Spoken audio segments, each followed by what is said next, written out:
Hi.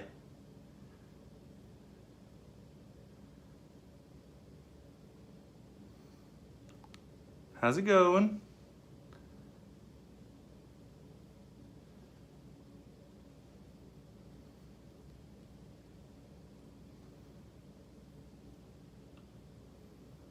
All right.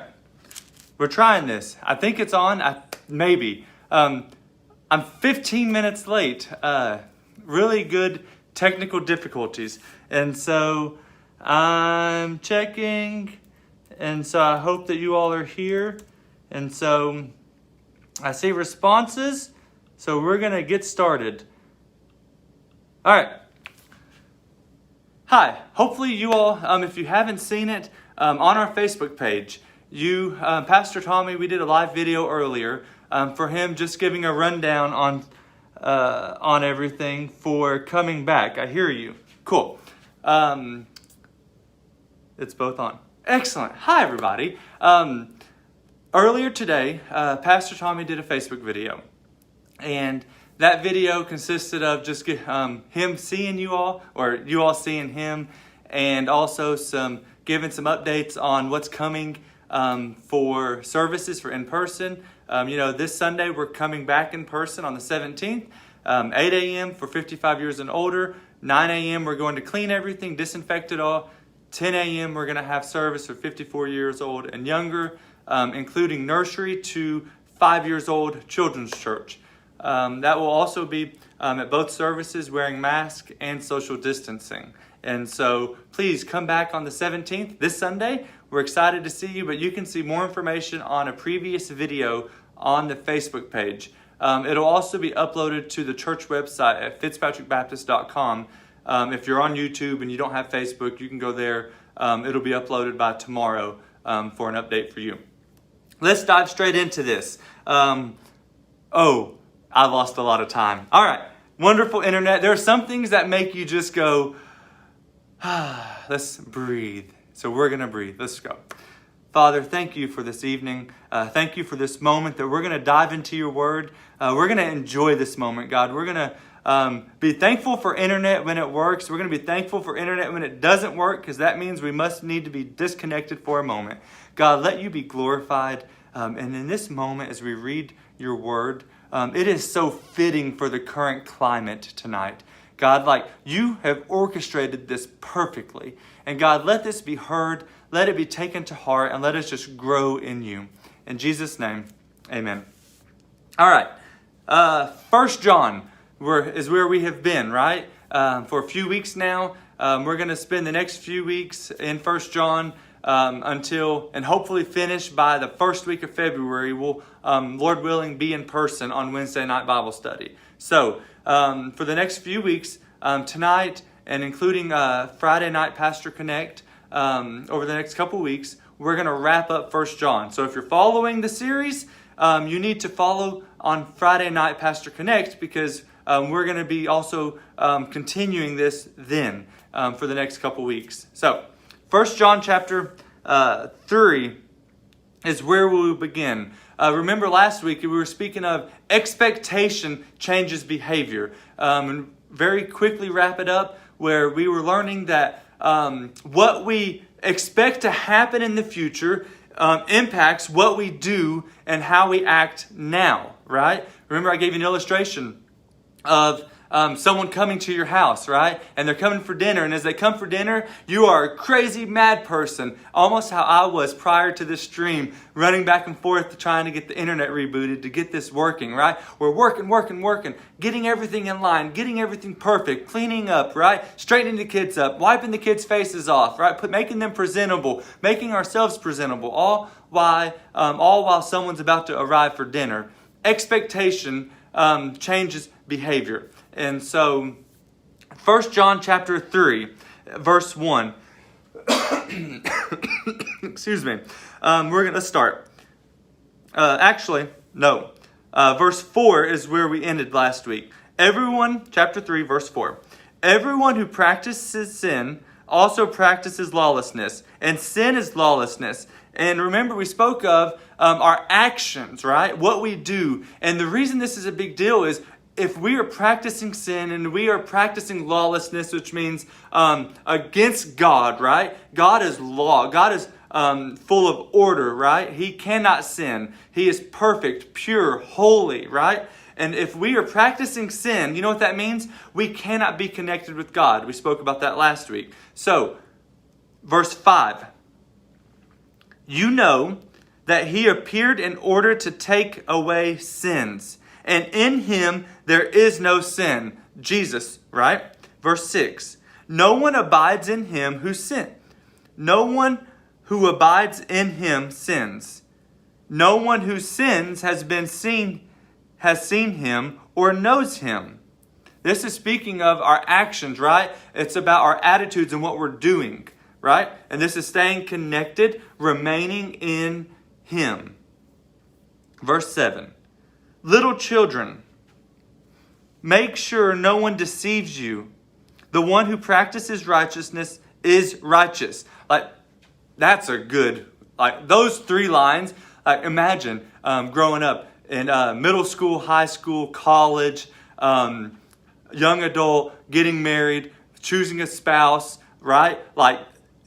3 words. Let's look at that. This isn't even part of the study for me for what I'm about to go over in our little bit of time together. But look at these 3 words. It says, it's more than 3 words. It says, the one who practices righteousness is righteous. You want to know what someone's character is, what they look like. It's how they live.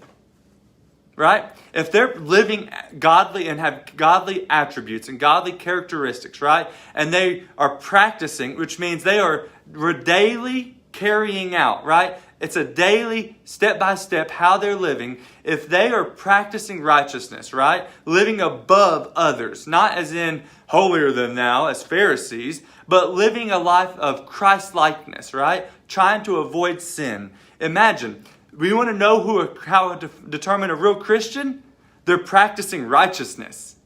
I was told by a mentor once how much easier it is standing on a table and pulling someone. Is it easier to pull someone up on the table, or is it easier to be pulled off of the table by the person you're trying to help up? Well, similarly, that you want to hang out and people that we're around, we know that if they're righteous or not. Why? Because of how they live.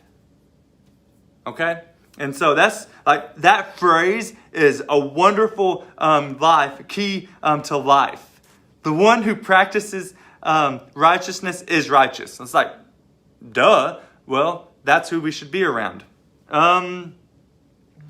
Verse 8. The one who practices sin is of the devil. For the devil has sinned from the beginning. The Son of God appeared for this purpose, to destroy the works of the devil. No one who is born of God practices sin, because his seed abides in him, and he cannot sin, because he is born of God. Now, I'm hoping the stream is still going good. No audio, no video. Let's just hope for the best. I hope this is going well. Let's get to this. We see that once again, John is reminding us about our actions in life, right? It's our expectations. And we're seeing here that the one who practices sin is of the devil. And we're constantly being reminded here of our actions showing where we are in life, right? If we are living and if we are praying, if we are reading our Bible, if we are attending church, if we are serving whenever needed, if we are helping others, right? That will be seen, and that is practicing righteousness. And it says you're of God. But on the contrary, when we aren't doing those things, it says that we are of the devil, and it says that we are with him, and we're practicing. And look, and this is what's awful, is the Son of God appeared for this purpose, to destroy the works of the devil. It's skipping, freezing, buffering. Oh, man. Okay. Hopefully we can get this over. Verse 10. By this, the children of God and the children of the devil are obvious. Anyone who does not practice righteousness is not of God, nor the one who does not love his brother. This is the highlight for tonight. And I hope this is hanging in there just enough to get to this moment. In our culture right now and every day, we face decisions, and not only are we facing decisions, but we face opposition. People who disagree with us, people who believe differently than us. And as we face that, look at verse 10. By this, the children of God and the children of the devil are obvious. How is it obvious? It's by our way of living, right? You are known as a child of God, or you are known, it says here, as a child of the devil by how you live. And it says, not only does it say that, it says it's obvious.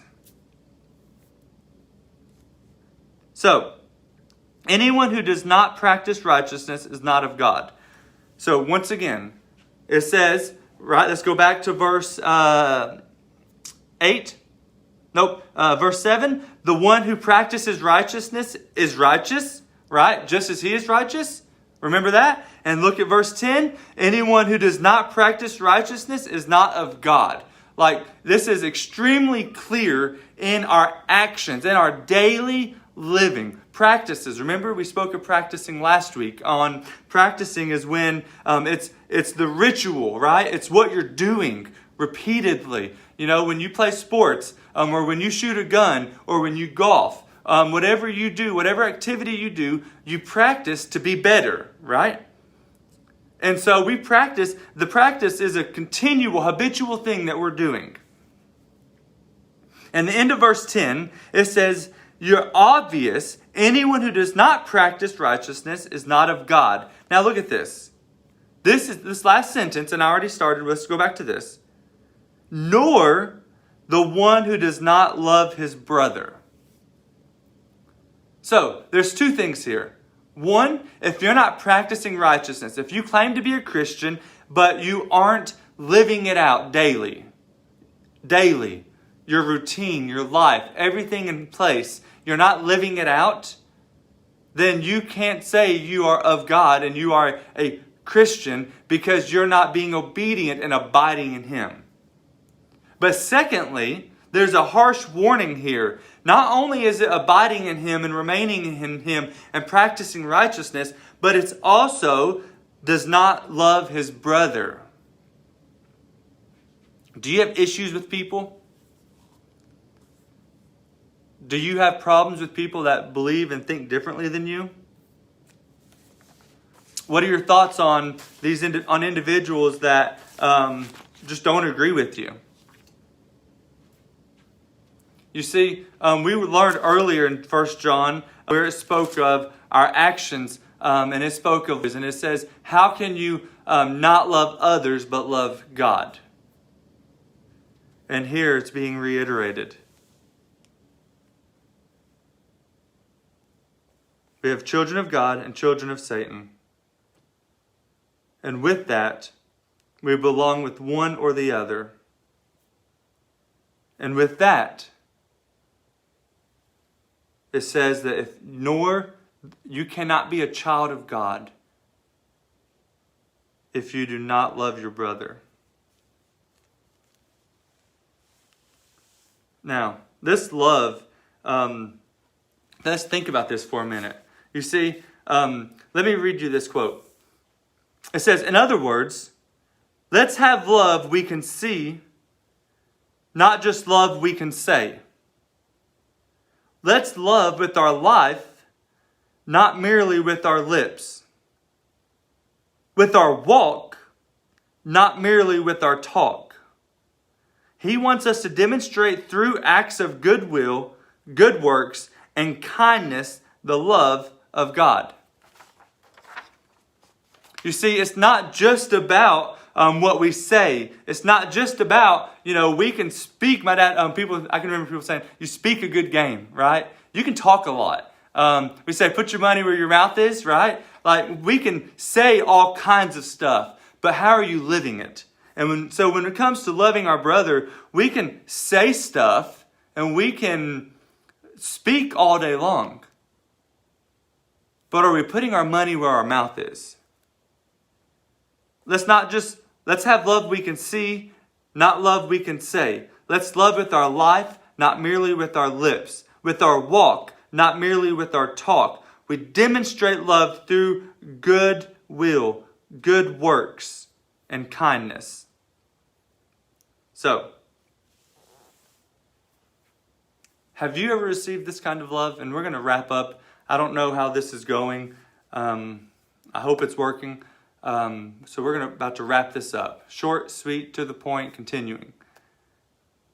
How does this impact you? Right? First, have you ever received this kind of love?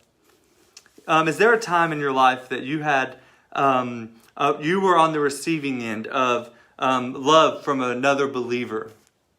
Like you met this Christian and man, they just poured into you. They loved you. It didn't matter what you did, the sin that you had committed before in your life. They loved you for you, and they respected you, and they took care of you, and they provided your needs if you were ever in need. They were there for you emotionally when you were struggling, right? They just invested in you. Have you ever received that kind of love? How did it impact you? Like, what did it do to you? And you can speak it out loud to your family, or you can think about it to yourself. When someone's that kind of Christian love, what kind of impact did it have on your life? I'll give you a minute to think about it. A few seconds. The next question. What did you learn from that experience about God? What did you learn from that experience about God? You see, as Christians, and we have been reminded of this repeatedly through 1 John, that all that we do is to glorify God, is to point people to God, right? We want people to see God. And you hear this as Christians, right? We live our life to glorify God. And so we love our brother. Why? Not just to give them a good pat on the back and let them know they have someone there for them. No, we love our brother because we want them to experience God. We want them to experience God's love. We want them to experience God's grace. And so the other people experience God through you. So do you love your brother? Do you love believers that are a headache?